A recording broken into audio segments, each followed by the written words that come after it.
Hello viewers, welcome to Science TV, 7 p.m. Prime News. I am your host Ruto. Sign language interpreting, the voicing is Gideon Minor.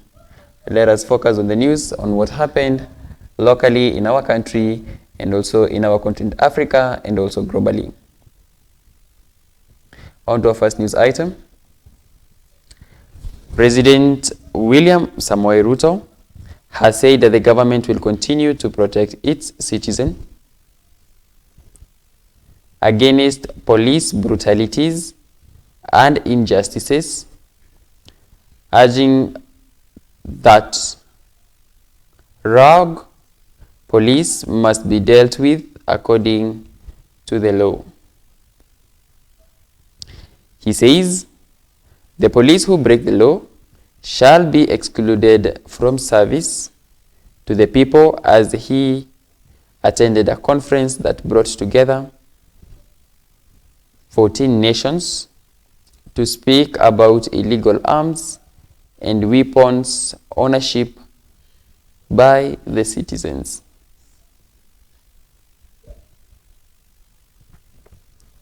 He added that the security and the peace of the society that everyone has been working to restore cannot be spoiled by a few individuals that have enabled lawlessness to escalate and violence.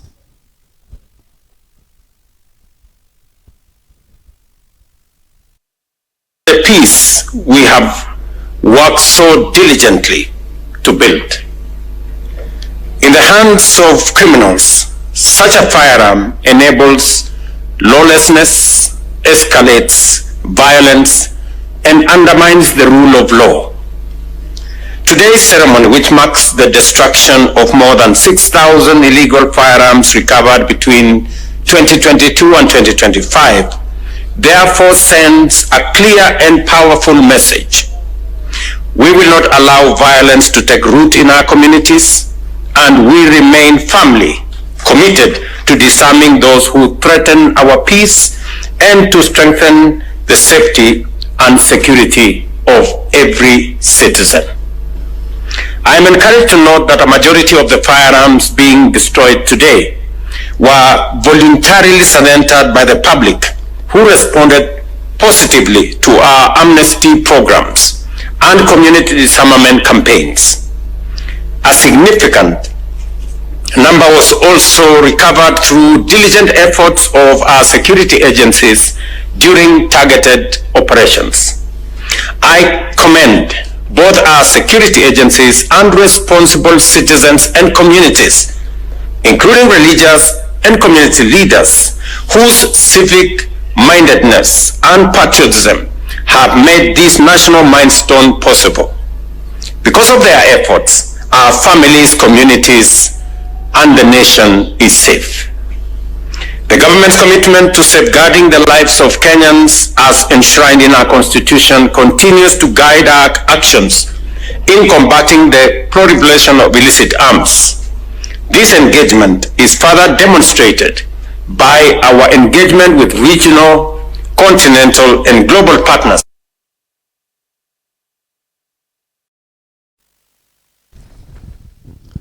Church leaders from different parts of the country have called on the President William Samoei Ruto to stop immediately the killings of youth that are alleged to be done by security personnel.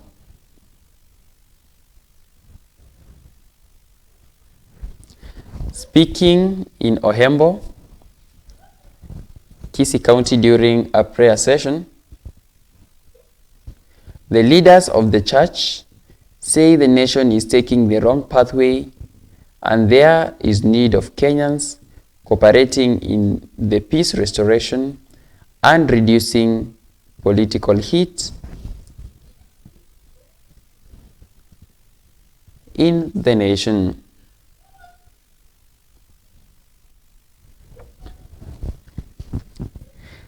Either they have urged the government to award justice to the family of Albert Ojwang, who was murdered this week in the hands of police at the Central Police Station custody. Katika nchi yetu ya Kenya, Mungu alipomuumba mwanadamu alifurahi sisi sote tuishi kwa amani. Hivyo damu inapomwagika haifurahii, na watu wetu tunapokuwa katika jamii tunapolia, Mungu wetu anakasirika. Hivyo sisi sote tuishi kwa amani na Mungu aweze kutusaidia. Mimi kama kiongozi wa kanisa ninaombea nchi yetu ya Kenya, ninaombea serikali, ninaombea na wale wako upinzani, tuje sisi wote pamoja, maana sisi ni wa Kenya, tupendane, tujenge nchi yetu mpaka wakati ikifika wa kura ndio mambo ingine na uchaguzi ianze. Tungependa kumuomba Rais wetu mpendwa William Ruto Samoei kulete amani katika nchi yetu ya Kenya. Tulimchagua awe kiongozi wetu, aweze kutulinda kuanzia kwa mtoto mpaka kwa mkubwa, kabila zote za Kenya tuwe kitu kimoja, na watu wa tabaka mbalimbali, ili tukaweze kuishi pamoja katika nchi hii. Kwa hivyo tunaomba ya kwamba tusaidie tuwe na amani, aweze kushirikiana na vitengo vingine vyote ili tuweze kuwa na amani. Aweze kuongea hata na wale wanasiasa wengine ili Kenya tukue na amani, ili tuweze kuishi maisha mazuri.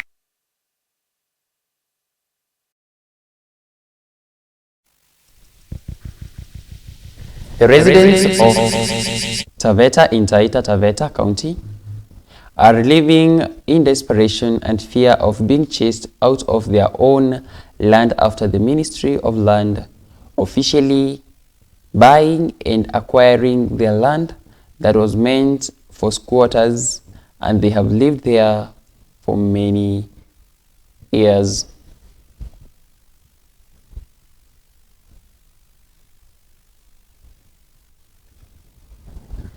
The residents now says they will walk to the National Assembly to look for a way forward after squatters who are not genuine given title deeds to take over the land where they lived.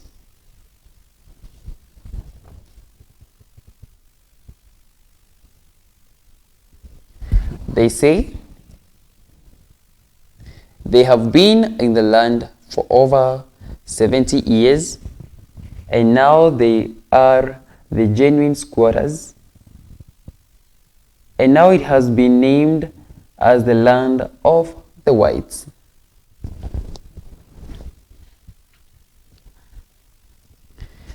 The Taveta phase 1 and phase 2 say they were given the land but by the then government. Tuko pale ndani, tutaenda wapi? Sisi ambao genuine squatter, tutaenda wapi? Na watoto wetu wataenda wapi? Maisha yangu yote nimeishi hapo, hiyo shamba inayotajwa kwamba ni shamba ya mzungu. Hata nilikuwa sijui pale mali nakaa ni kwa shamba ya mzungu. Juu ilikuwa ni forest, ni pori. Watu miaka hiyo ninaingia hapo, hakuna mtu anaweza kupita hapo usiku saa 12, hakuna hata mwanamke anaweza kupita ama mtoto. Labda pengine ukute ni mtu mkubwa. Unakuta mtu title deed yake haisomi mahali hapo mahali yupo, inasoma kwingine. Huko kwingine unaenda unakuta huyo mtu anakuambia nataka 2,000,000. Kusema kweli wa Mungu, sasa nimesomesha watoto, niko na wajukuu. Wale watoto wangu niwapeleke wapi? Nimezika mamangu pale, babangu pale. Nataka sasa serikali niambie, nitafute maboksi niweke wale wazazi pale ndani. Nikihamishwa na wale watu, nihame na wale wa marehemu wako pale ndani. Utahamishwa tu Mrabani, utahamishwa tu Kambini, Ngosheni, Lesesia, Bustani, Kidongo, viji 11 kwa sababu ya watu wachache, na huyo mtu ambaye anayepewa ana sehemu zaidi na zaidi, na kisheria landless ni mtu ambaye hana, lakini waliopewa ni matajiri wenye pesa kwa sababu anapewa alafu anauza.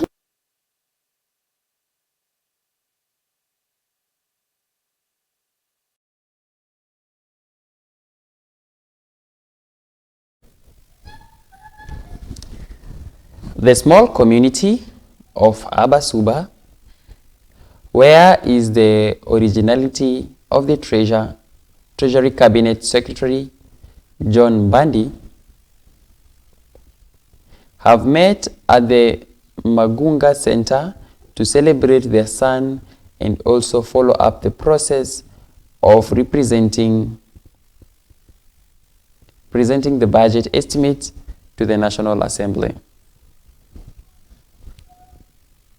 The community, for a long time, have not gotten any cabinet secretary seat since they entered the country in the 18th century from the Buganda Kingdom.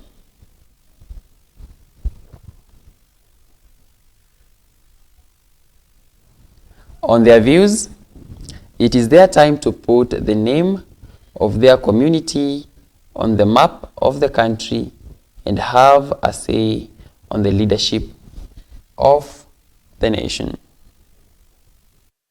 Our happiness and gratitude. That is a history being made today, that the son of this great soil of Soberland and Homa Bay County is reading the budget policy of Kenya. We are really happy, and as we said when the president nominated him to the cabinet, that is a stunning performer. It's evident that even the Gen Zs today, they have remained calm because this guy is reading a budget that is touching the hearts of the youth, the youthful people, the middle age, and even the old. This budget is pro people. That's the most important thing that I've learned from this budget. It is different from the other budgets. It is the most publicly participated budget ever since I was born, or since I became to know about budget issues. Being that is being read by the son of the soil makes us get it with some appetite, some proper appetite, and it brings our lost hopes, the hopes that we lost at the death of Thomas Joseph Mboya are now reverted.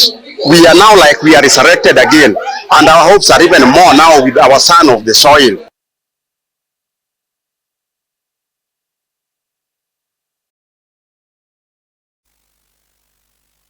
One family in the village of Shirahalu, Kakamega County, is crying for justice about their 10-year-old child who was defiled.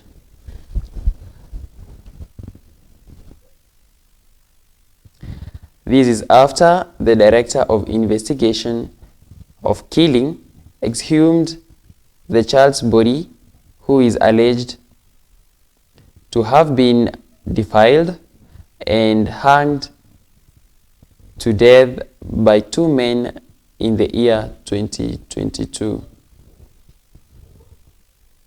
Investigation have taken samples to conduct DNA that will enable them conduct thorough tests in accordance to the allegations. The body of the child was buried 3 years ago after the family sought for justice, but it was not given to them as expected.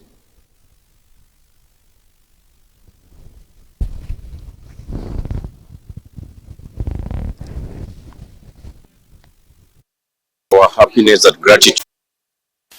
When the child was discovered, not far from here, having been defiled and murdered, brutally murdered. It's a very unfortunate incident. Exhumed the body with the consent of the family, and also to enhance the investigations to another level.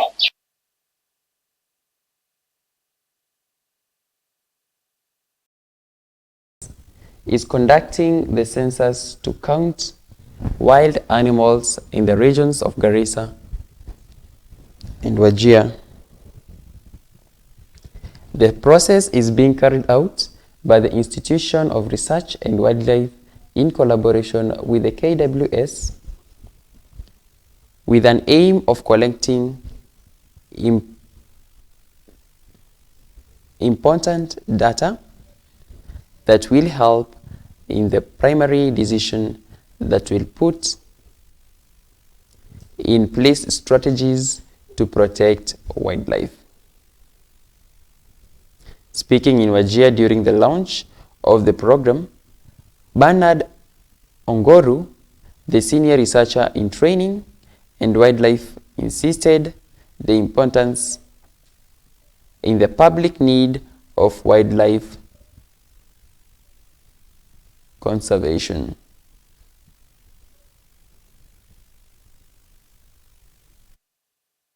Hope to gather scientific information to guide the management of some of the key endangered species in this region.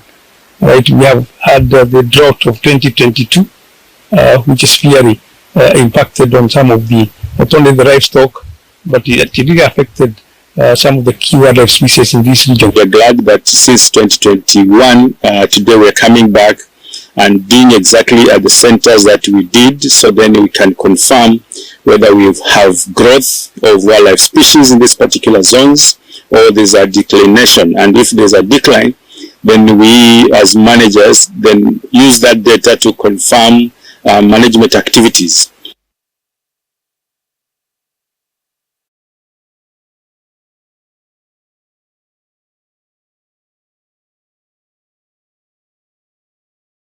Take a short commercial break, and then we'll be back with sports news.